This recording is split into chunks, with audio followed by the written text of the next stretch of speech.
How you doing? How's your stockpile of food holding out? Now, I looked over mine, and I had a lot of potatoes, more potatoes, and I was running low on cooking oil. And so the idea is what you have a lot of, you try and stretch out the stuff you're running low on. So I'm running low on cooking oil, for one thing. I'm also running low on flour, plenty of potatoes. But you can take a potato and stretch out your eggs and canned goods. I got plenty of canned goods, little canned meat like tuna. That and one potato, and you can make meatballs, and you have a lot of meatballs, and then add pasta to that, and you're really stretching things out. Your bread. You can make bread. You can stretch out the flour, which is what I intend to do with the potato. Vincent van Gogh ate something called pain noir, black bread, and it was bread with potato and molasses, and it looked black. And it was really, really cheap, and you're stretching things out if you had potatoes, and you can do that with your extra potatoes. But maybe you used up all your snacks by now, and in fact, you're really craving your favorite old snacks.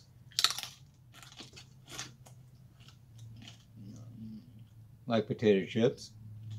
And you got potatoes with just a wee bit of oil. See, potato chips are usually deep fried. You have a vat or a kettle of the hot oil, and you deep fry the chips down in there. It takes a lot of oil. Now, I only have a little bit of oil. The oil I have is really good. I don't want to use it for that. But I do know how to make homemade potato chips with just a wee bit of oil. About a tablespoon of oil instead of, like, what do you need? Like at least 2 quarts and probably a couple gallons of oil. Well, at least a couple quarts of oil. I just don't have that to spare. But I do have a little bit of olive oil and lots of potatoes. And I've got a microwave.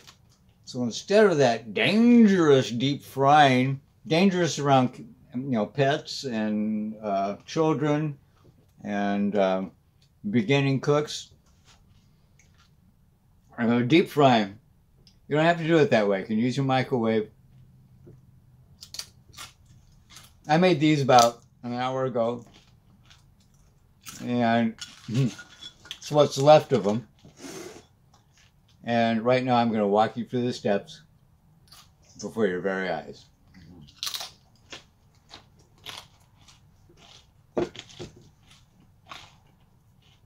Starts out with a potato, simple enough. Now, when I usually microwave a potato just for dinner, I put it in for 4 minutes. For this, 2 minutes.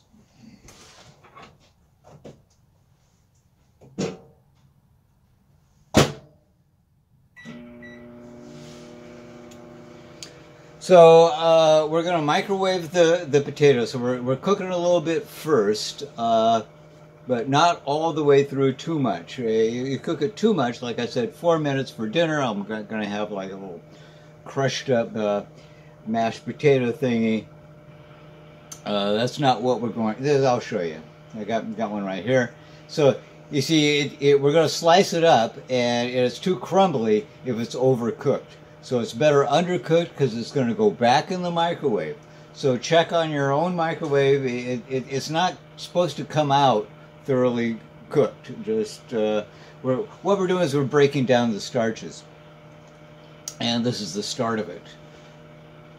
Okay, so we got another minute to go. So the potato, yeah, interesting plant. This here potato. Sir Walter Raleigh, yeah. Sir Walter Raleigh is responsible for part of the story of the potato. He's famous for another plant, Sir Walter Raleigh is, but in fact he's credited with bringing the potato back over across the Atlantic from North America to England. He established several colonies, thanks to his friendship with Queen Elizabeth, and he established a colony named after her, Virginia, after the Virgin Queen. That's where Virginia, the state, gets its name. Walter Raleigh, Queen Elizabeth, the Virgin Queen. So the story goes that along with tobacco, he came back with the potato in 1584. A bunch of stuff came over there. Came from North America to Europe. Tomatoes, that's a whole nother story. And the machine that went ping just went off. So Walter Raleigh supposedly brought the potato plant over there. I'll get back to that in a minute. Let's see how the potato's doing.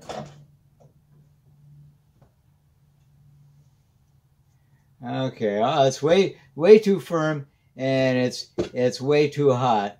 I'd pop it in there maybe I don't know, half a minute, 30 seconds. We're gonna really get down a short timetable, but on this. But the pre-cooking is not that important, but it's way too hot to work with right away. It's better if it cools down. So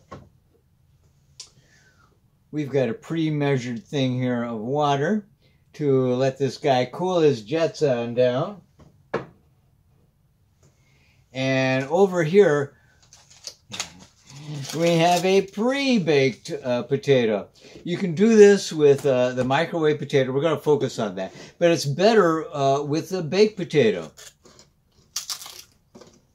Now, when I cook bread, I'll wrap up a couple potatoes in tin foil and throw them in there when I'm preheating the oven. And leave them in there after I take the bread out and turn off the oven. And you end up with a perfectly baked potato. And I'll do a couple of them because I can do other things with them, like this.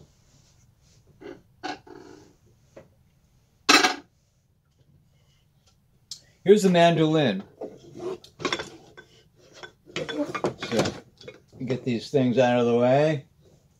Get that step. Don't eat that.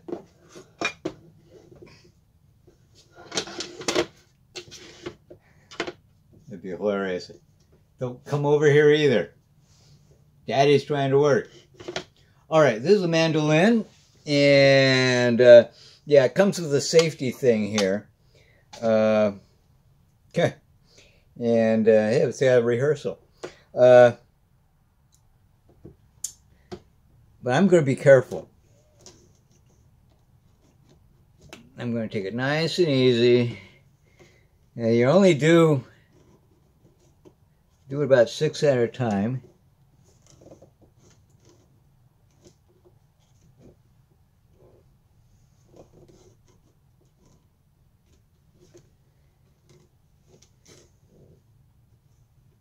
You know, I was so busy being careful, I didn't even count. Yeah, it's called a mandolin, I think because of the way you play it. It's actually how you play a dulcimer. It should be called a dulcimer. That's dumb. So here we got enough of these, and that was cooked. You see, with a baked potato, it's nice and firm, and that's why we're cooling that down there to get it nice and firm. But yeah, if you have baked potatoes on hand, you can make your own potato chips. Okay, step 2. Get yourself a nice microwave-safe plate. And get your,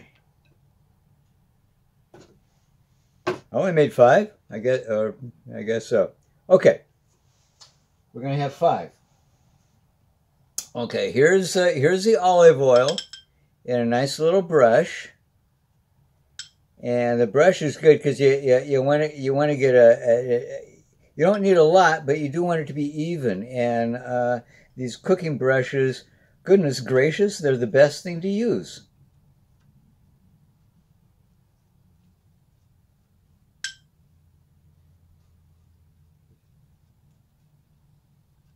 Okay, why this arrangement? Well, the one in the middle, the one in the middle often burns. In fact, let me show you.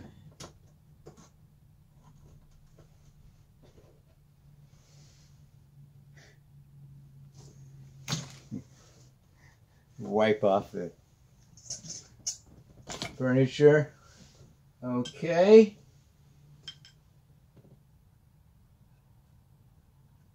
There we go. So there's our sacrifice. That's the that one's going to burn. Okay. Now it takes about 3 more steps here in the microwave.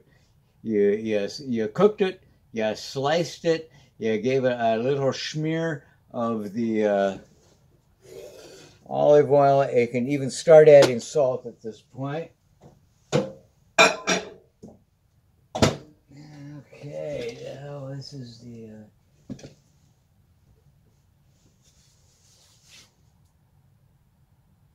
that was the 2. All right, let's oh.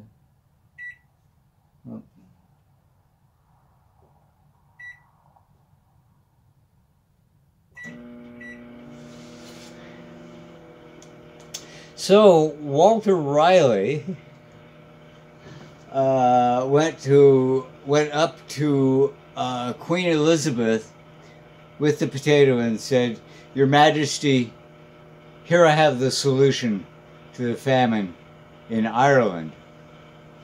So they're having you heard about the potato famine, and he was bringing, yeah, this was before that. This is a couple hundred years before that. There was a famine in Ireland before the Great Potato Famine, leading to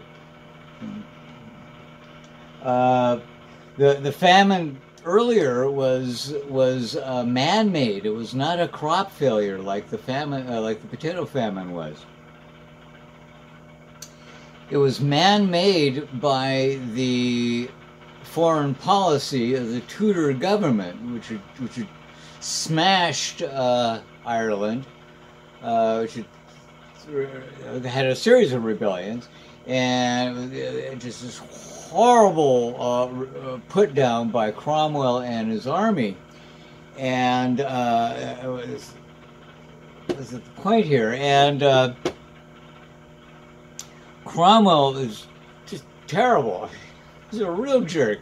He defeated them, and then he had lords. It wasn't just Cromwell, but English lords took over the land, and they said, "Okay, you're not going to grow your own crops anymore. It's going to be livestock. It's going to be beef for us Englishmen." And so all that land that was growing food for the Irish got turned into that.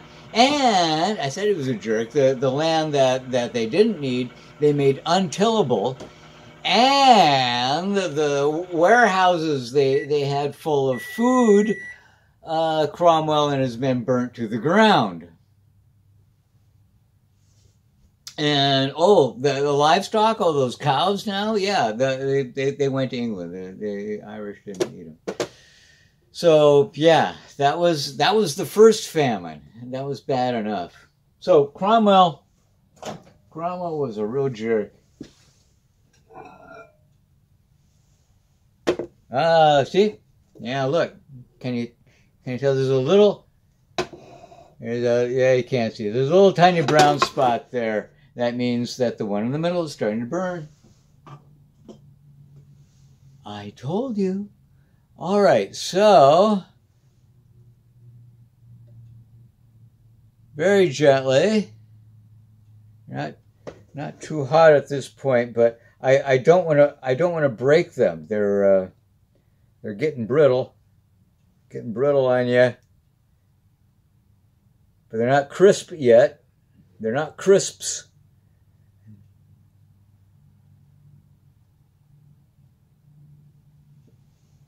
You know that non-Americans call potato chips crisps? All right, we flipped them all over, and we're giving them another light layer of the olive oil. It's brush works really nice. If you don't have one, you can just dribble a couple of drops on it and push it around with your fingers. Just be sure don't let anybody see you licking your fingers off. Use the brush if you have them. They really work.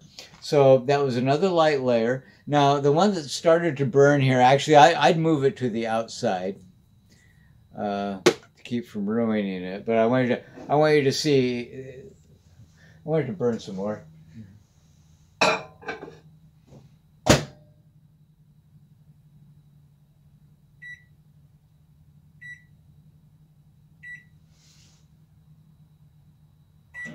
Okay, that was 2 minutes.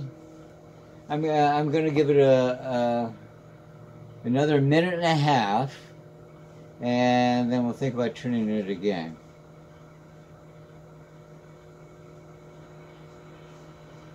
Yeah, this is it gets a little tricky. You get down to like 30-second intervals. The difference between burning them and getting them properly crisp is. So yeah, Cromwell was a real jerk and a very important historical figure. And I'm in this historical reenactment group, and we're looking at different historical characters to play. And it was pitched to this one guy for him to play Cromwell. And he thought, oh, Cromwell, yeah, I've heard of him, big general man. I'd be glad to do it. Let me do a little research. So he went and researched the guy and said, I can't do Cromwell. I can't do Cromwell. He was just too evil and infamous. I can't do him. So guess who that guy ended up portraying? John Wilkes Booth, who apparently was a less onerous character for my friend to reenact than Cromwell. Shout out to you, Blackjack.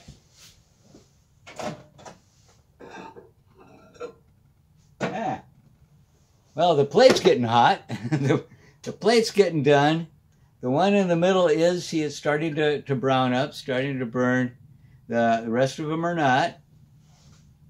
So,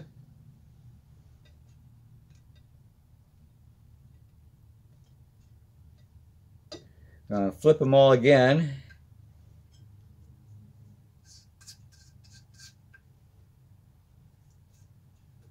You don't have to dry out, but they don't have to swim in the oil. So don't drench them. Just kind of where I see them drying out, which is all over. So that was a minute and a half, right?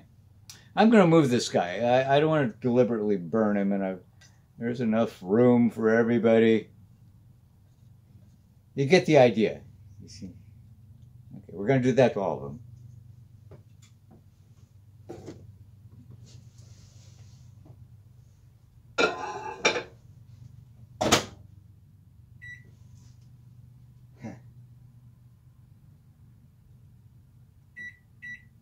Okay, we'll go ahead. It's okay. Basically, another minute. Oh, I didn't put any seasoning on, but right now here, just about the last stage, is a good time to put some seasoning on there.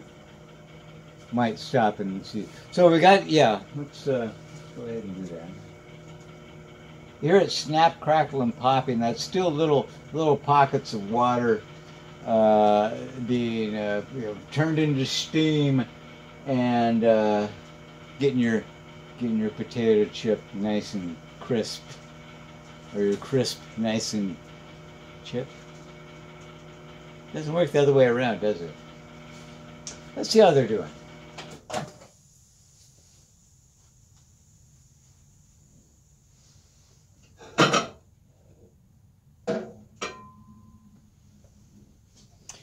Okay, there you see the rest of them are starting to brown up a little bit. And that's starting to get stiff. Yes, Starting to get stiff. Keep at it.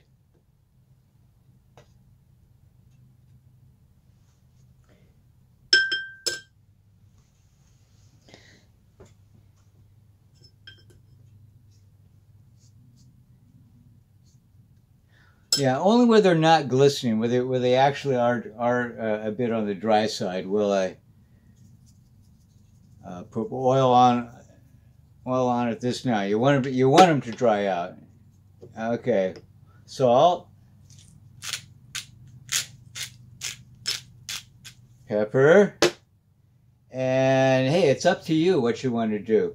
Yeah, what's your favorite flavor of potato chips? You like ranch? Okay, there we go. We're gonna make 2 ranch here. That's chili. And there we go, cumin, chili, cumin.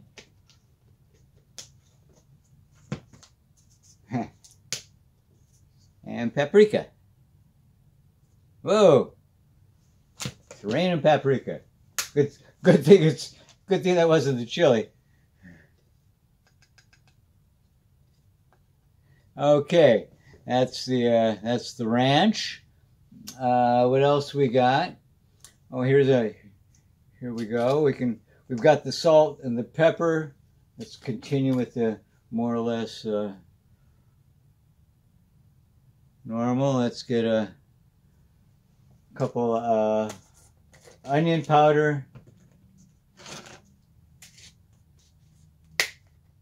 What else we got? A little lemon and pepper seasoning. That's good. There's some other stuff in there. Oh, okay. Let's get freaky with the rest here. Got some turmeric and some ginger and cinnamon powder. All right.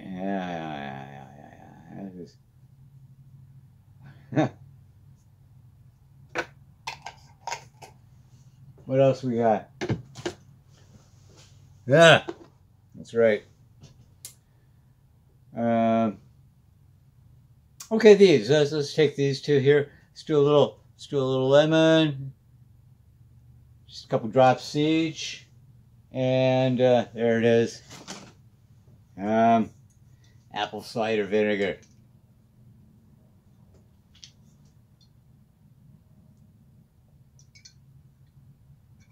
Okay, just a couple drops each chip. Let's put extra salt on those.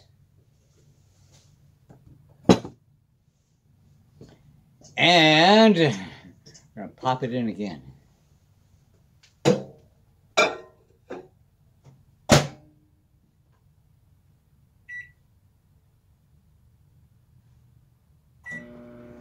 I think it might take another minute.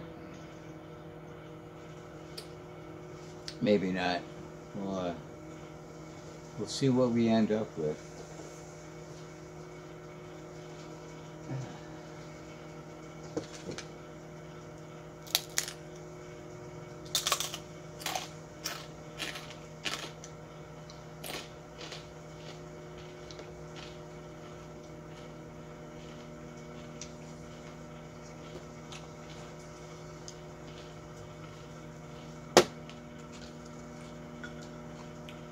See any good movies lately?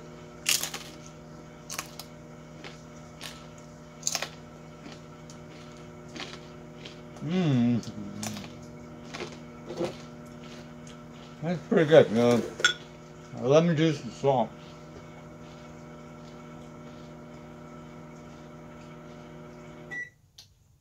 Machine that goes bing.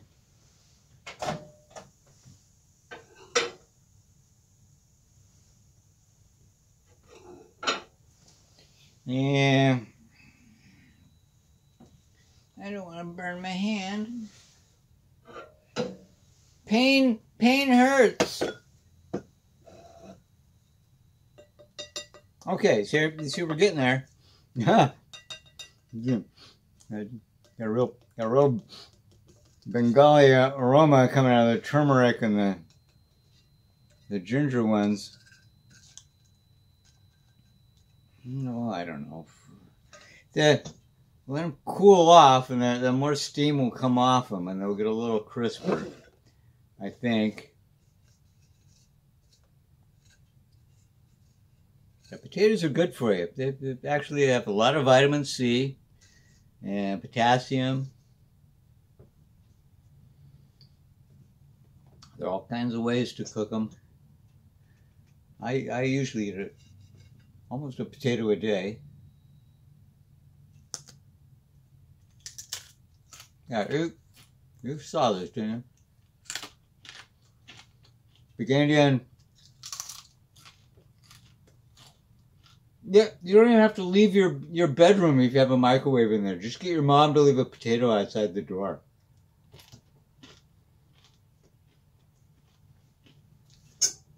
Stay safe, everybody.